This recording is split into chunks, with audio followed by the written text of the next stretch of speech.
نحمده ونصلي على رسول الكريم ونشهد أن لا إله إلا الله وحده لا شريك له ونشهد أن محمدا عبده ورسوله رب اشرح لي صدري ويسر لي أمري واحلل عقدة من لساني يفقهوا قولي.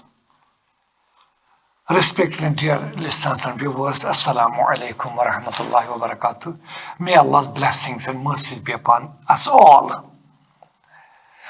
This Quranic program is, presented by Adult Quranic Education Program Srinagar. And today we shall try to read and understand few more verses, starting from verse number 186 of chapter 2 Al-Baqarah.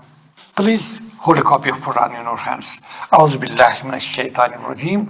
Bismillahir rahmanir rahim. In the name of Allah, the most compassionate, the most merciful. Wa idha salaka ibadi anni, O Messenger, peace upon him, if my servants ask you about me, fa inni qareeb, tell them I am very near to them. Ujibu da'wat da, I respond to the supplication of a caller. Is Adan when he calls me, when he supplicates. فَلْيَسْتَجِبُوا لِي, so let them respond to my call. وَلْيُؤْمِنُوا and believe in me, لَعَلَّهُمْ يَرْشُدُونَ, so that they are guided.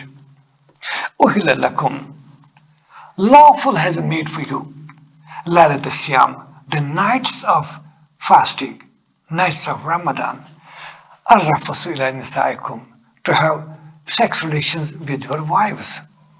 Hunna libasul lakum, they are like a garment for you. Wa antum libasul lahun, whereas you are a garment for them. Alim Allah, Allah knew it well. Annakum kuntum taktanun anfusukum, that you used to deceive yourselves. Fataba alaykum, so He turned towards you in mercy. Wa afankum, and forgive you. Fal ane bashruhunna, so now you can approach your wives during Ramadan nights. وَابْتَغُوا مَا كَتَبَ اللَّهُ لَكُمْ, and seek what Allah has decreed upon you. وَكُلُوا وَاشْرَبُوا, and eat and drink. حَتَّى يَتَبَيَّنَ لَكُمْ الْخَيْطُ الْأَبْيَضُ مِنَ الْخَيْطِ الْأَسْوَدِ مِنَ الْفَجْرِ. You eat and drink until the white thread of the morning hours becomes evident and clear from the black thread of the night. Summa atimus siyam, then complete your fast ila layl, till night, that means starting with the night, sunset. Wala tubashiruhunna, but don't have sex relations with your wives. Wa antum akifuna fil masajid, when you are confined for worship in masjids, that's etikaf. Tilka hududullah, these are the limits or boundaries set by Allah. فَلَا تَقْرَبُوهَا, so don't go near them. كَذَلِكَ يُبَيِّنُ اللَّهُ, this way Allah makes clear آيَاتِهِ, His signs and His message, لِنَاسِ, for all the people, لَعَلَّهُمْ يَتَّقُونَ, so that they become pious and righteous. وَلَا تَأْكُلُوا أَمْوَالَكُمْ بَيْنَكُمْ بِالْبَاطِلِ, and don't consume each other's wealth and property by wrongful means. Not take such matters to your rulers or to your judges. So that a group amongst you may intend to consume part of somebody's wealth by aggression or transgression. وَأَنْتُمْ تَعْلَمُونَ, when you know it. يَسْأَلُونَكَ عَنِ الْأَحِلَّةِ, O Messenger, they ask you about crescent or the new moon. Cool, tell them, here mawaqitu linnas, this is for determining the dates and days for people. Wal Hajj, and determining the days of Hajj. Walaysal birra, and this is no piety. Biantatul buyuta min zuhuriha, that you enter your houses through back doors. Walakin al birra manitaka, but the piety is that pious is one who is God-fearing and pious. Vatul buyuta abwabha, so enter your houses through gates and doors. Wattaqullah, and fear Allah, la'allakum tuflihun, so that you attain success. So these verses, again, very meaningful, full of lesson for us. some more divine injunctions about fasting too. But before that, one thing is being made clear, that وَإِذَا سَأَلَكَ عِبَادِي عَنِّي فَإِنِّي قَرِيبٌ. O Messenger, when they ask me about me, that's Allah, tell them I'm near. Because one of the basic contributions of Islam and revelation of Quran for whole humankind is that this Quran brought direct contact with Creator, demolishing all the intervening walls, artificial intervening, which were created by certain people, certain so-called institutions of clergy, for exploitation of the masses. This verse makes that clear, that we pray to Allah. He's listening, He's hearing, because Quran says, "Huwa Alim," He's all hearing and all knowing. He listens. Quran time and again says, He knows ma yusiruna wa ma yu'linun. What are you do say openly, or what you conceal, or you do even say in a whisper. He knows it. He listens to it because He is so near. There was problem with the people around that time when Quran was revealed, and still that persists in some societies and some communities. But God was considered to be far off entity, if at all they believe in God. So it was said it's not possible to have direct access to God unless you have intermediaries. And even certain examples were coined, and which are still being repeated now, unfortunately. That unfortunate part is that such examples are repeated by Muslims sometimes. Those who don't have proper understanding of Quran or revelations. They say, how can we directly contact Allah? How can we be in direct communication with the Creator? See, in worldly affairs, if we have to meet some minister or some senior bureaucrat, can we have direct access to him? Unless we meet the gatekeeper and then enter and see, if there's a case for us, we have to meet some clerk. And then he passed on the paper to the head clerk or superintendent, and he forwards, and ultimately it reaches the higher up, the authority who has to decide the matter. So they say, how come is it possible that one can have direct communication with God, direct contact and connection with God, when this is the gross misinterpretation, rather disinterpretation, disinformation campaign being spread. That's why Quran says, وَلَا تَضْرِبُوا لِلَّهِ الْأَمْثَالَ. Don't make such parables for God as you see in this world, as you coin such examples in this world. You feel that if you have some problem and you want to solve that through some higher up person, a man in authority, maybe it's not possible because he doesn't know me. That how can I make my things known to him? I take some person, an intermediary, who knows me and who understands my problems, but simultaneously he has connection with that man in authority, whether he's a minister or commissioner or anybody. And I go along, he takes me along, and when I present my case before that authority, since he doesn't know me, this person whom I have taken as an intermediary, he assures him. He assures him, gives him full assurance. No, whatever this person is saying, it is based on truth and facts, because I know him. And if the minister or commissioner may ask him, are you sure? He said, I'm sure, yes, because I know this man. I know his family, his background, his status, and his problems, everything I know. And on the basis of his respectable person who gives assurance, maybe my problem is solved by the person. It is confused with God also. Imagine how when I go to God, whether on the day of judgment or on present world, through prayers I directly plead to God, or on the day of judgment. How come? Is it possible the same way that I take some wali or nabi or any respectable person and go reach God and I plead my case, but God forbid, God doesn't know me directly. It is a person intermediary who makes God, oh Allah, he's speaking the truth. I know this man. Whatever he said, that's based on truth and facts. And Allah asking the person, are you sure? He said, I swear by you, Allah, that he's right. Imagine what a mockery it is. Tell me, I ask a question, does the person concerned, whether living or dead in this world, dead priests or dead saints are there, dead walis are there, or some living saint or monk, does he know me better or Allah who knows me, my ins and outs? So can anybody plead my case telling Allah that I know him better than you? Is it possible? Isn't it a mockery? The Quran makes it clear from day one. That's how Quran says Allah knows everything. Whether it is hidden or whether it's evident. Whether it is in your hearts, your mind, or your thoughts and intentions.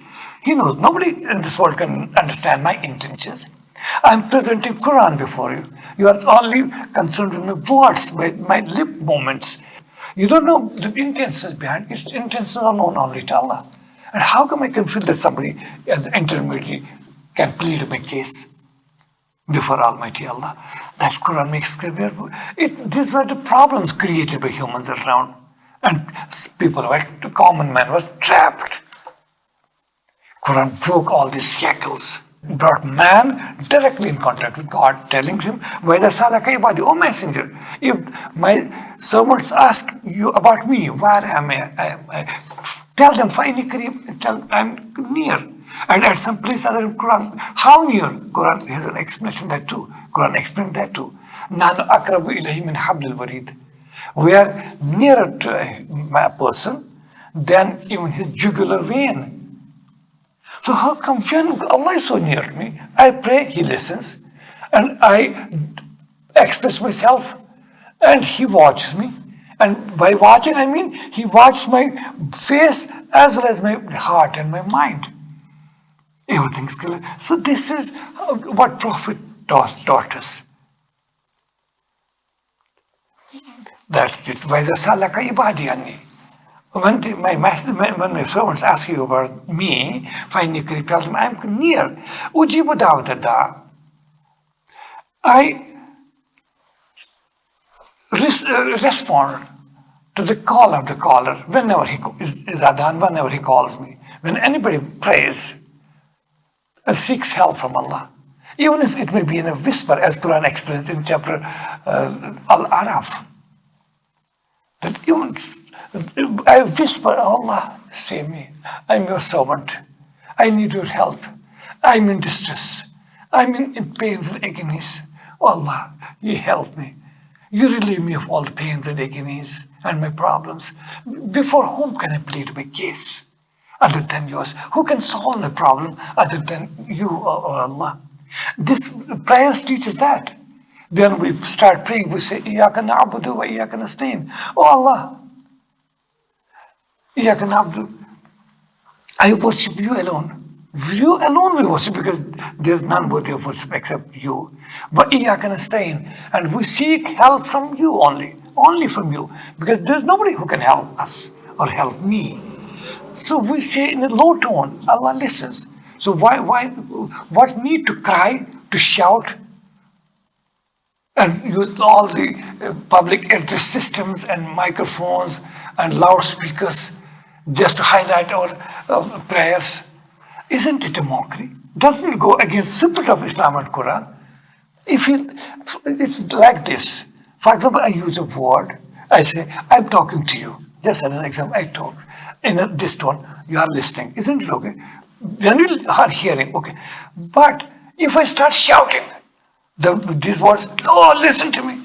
Isn't it bad way of expression? Everybody will say, well, we can hear you, so why need not to shout? Similarly, when Allah knows, when I ask, even in my heart or in my low tone voice, oh Allah, save me, help me, relieve me of pains and problems. He listens, why should I shout? That's why we see in the time of Prophet Muhammad, peace be upon him, in the time of his companion, worthy companions, After Salah, they never used to raise their voice when praying to God. It was low tone. Low tone means humiliation. High tone, high voice means some kind of pride involved in it. So, I respond to the prayers of a supplicant whenever he pleads his case before me. So he should respond to, he should pray to me, he should bow before me. And have faith in me. La'allahum yarshud. Let them respond to me and have faith, believe in me. La'allahum yarshud, so that they are guided. So this is very important. We should take note of this verse, very important verse. Then followed by Ramadan injunction and some more clarification about this verse. We have to know when fasting was decreed or enjoined, prescribed by Prophet Muhammad peace be upon him under divine command. So eating, drinking was prohibited from morning hours to breaking fast, that's iftar. But having sex relations between spouses, husband, wife, that was banned during Ramadan, even during nights, that was not allowed. But through this was some relaxation was given, an alleviation, a concession granted to humans, because Quran is a book of nature. Islam is a book of religion of nature. So it understands. Who can understand us better than our Creator? So He made things easy for us. When it was granted, uhilla lakum, because Islam is not against sex relation, genuine and in a proper wedlock between husband-wife relations. That's of course a natural urge. And the way we eat, we drink, we feel hungry and thirsty. That's it. Quran says, "Uhilla lakum laylatus siyam." Lawful have been made for you, laylatus siyam, these nights of the fasting. How they are lawful? What has been granted some having sex relations with your wives. That means husband-wife sex relations are allowed during nights in Ramadan, but they are proscribed, banned, prohibited during daytime. The way we are not allowed to eat or drink in the same breath, even husband-wife cannot have any close relations during daytime till fasting or the breaking of the fast. But during night it is allowed. Allah granted that great concession according to human needs. Uhilla lakum laylatus siyam, lawful have been made for you the nights of fasting. Ar-rafusu ila nisaikum, having close relations, that means sex relations with your wives. Hunna libasul lakum wa antum libasul lahunna. Hunna libasul, they are like a garment for you. Wa antum libasul lakum. And so are you as a garment for them. This is a great compliment that women are having described as garment for a man. Imagine. Try to think about it. What's a garment? Garments that we wear. That makes us totally different from animals. Animals don't have garments. And we humans wear garments. That garments make us human. Imagine. As man has been described by a great book, I hope you might have seen that or read Desmond Morris's book, Naked Ape. Man is described as naked ape. Because imagine, if we are, think for a moment, for a second, without dress, without garments, without raiments, without clothing, what would be our condition? We will not be animals, we'll be worse than animals. Because animals have fur and feather to cover their parts. Private parts. But humans don't have. So without dress, we reduced animals or even worse than animals. This dress makes us humans. We cover our body. It gives us stature. A well-dressed person is respected. So imagine, Quran gives this great compliment to a woman That nisaukum hunna libasun lakum. They are like a garment to you. Woman makes you a human being, raises you from the status of an animal and makes you human. That's a great compliment. We use libas or these garments for protection against heat, and heat as well as against cold. So woman is a protection for a man against all the evil and immorality. She is a protector. She's a shield against all these everything. See the status that according to Quran, woman is not an organ of devil, as in previous scriptures.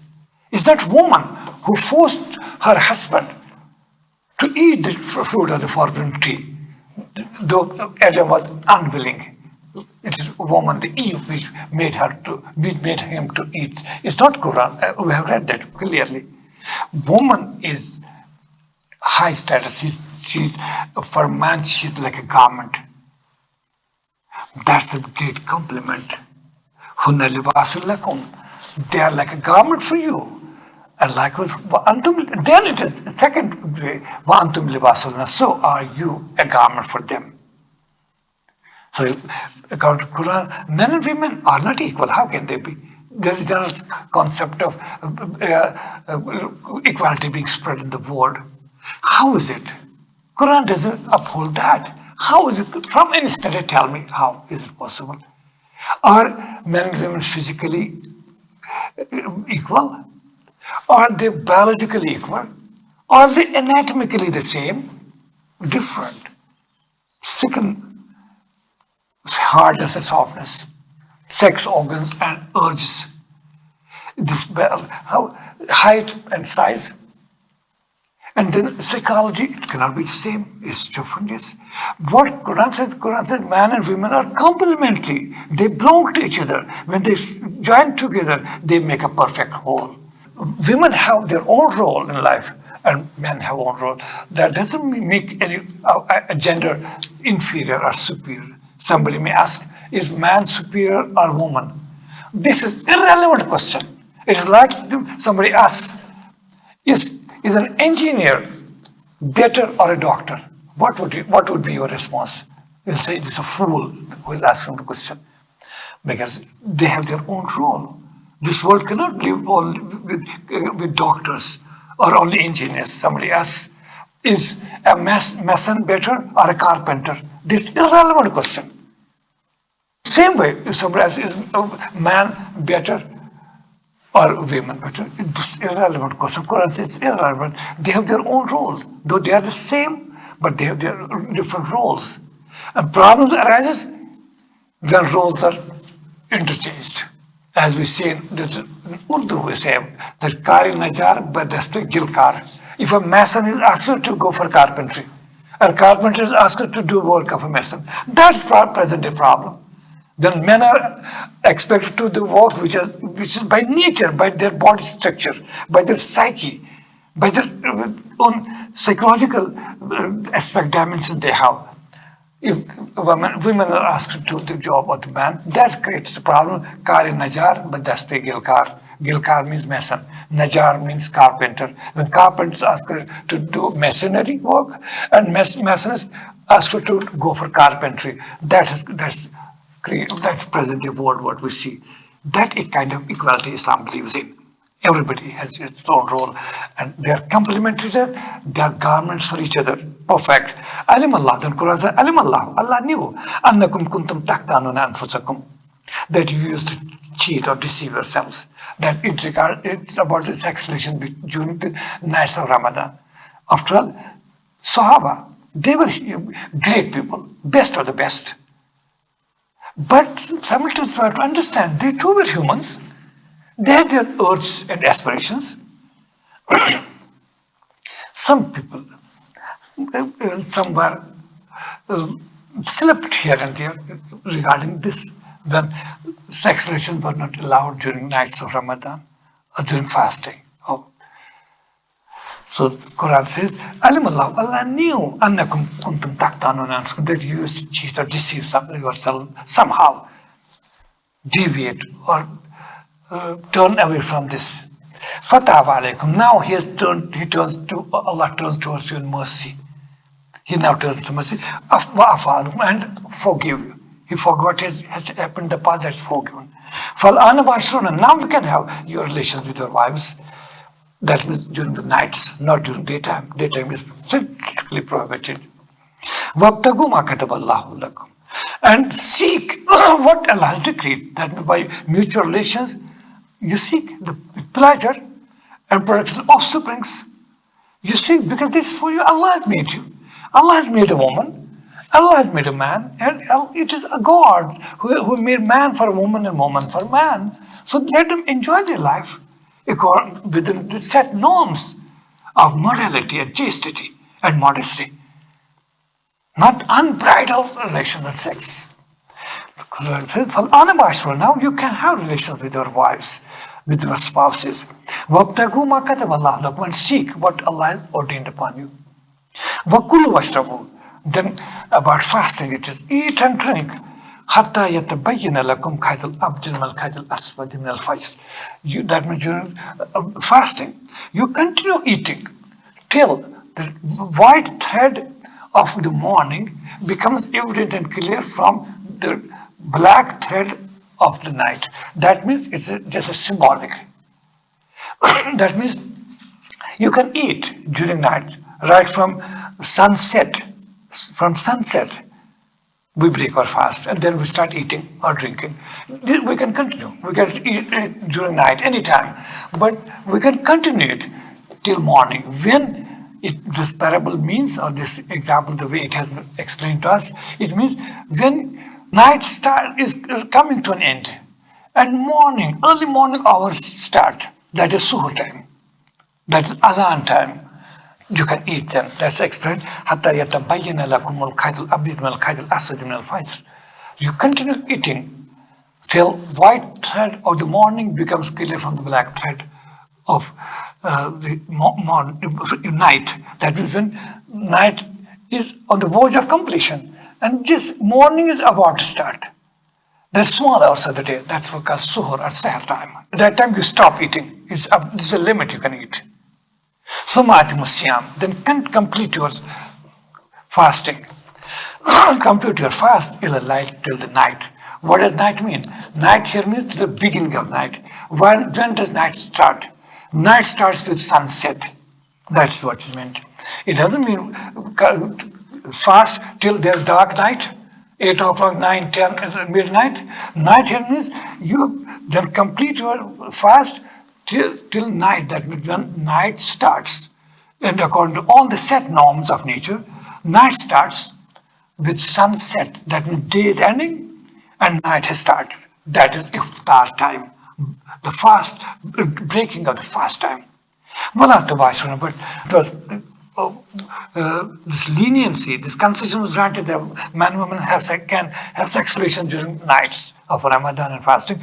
But there's a tradition of the Prophet, peace upon him, a Sunnah Prophet, that he used to confine himself during the last 10 days, starting from 20th evening of Ramadan till the sighting of Eid moon. Last 10 days, he would just seclude himself, confine himself to masjid around the clock, pray, recite Qur'an, pray supplicate before Allah, and go for all zikr or extra. That's called etikaf, to confine.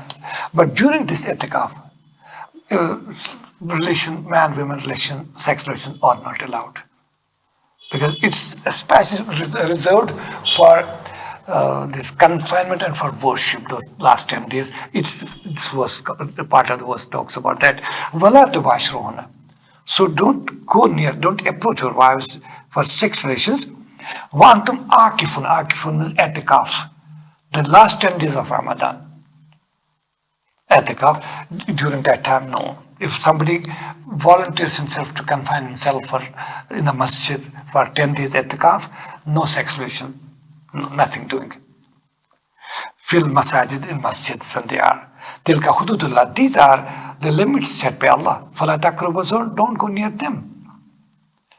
Because this is set law, set principle. Yeah, just by the way, one thing I tell you, since itikaf is done by males in masjids, but women can also go for itikaf during the last 10 days of Ramadan. Women can be, the wives of the beloved Prophet, who are our worthy mothers, Ummahatul Mumineen, Aisha, Sauda, Salma, Hafsa, and everybody. They also used to go for itikaf. But for itikaf, for the woman itikaf, she can perform it at her own home.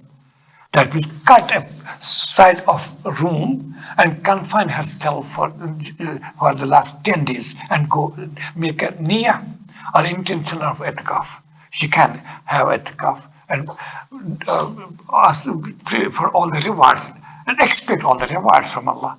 This just because most of us don't know that even women can go for itikaf, but at their own homes, please.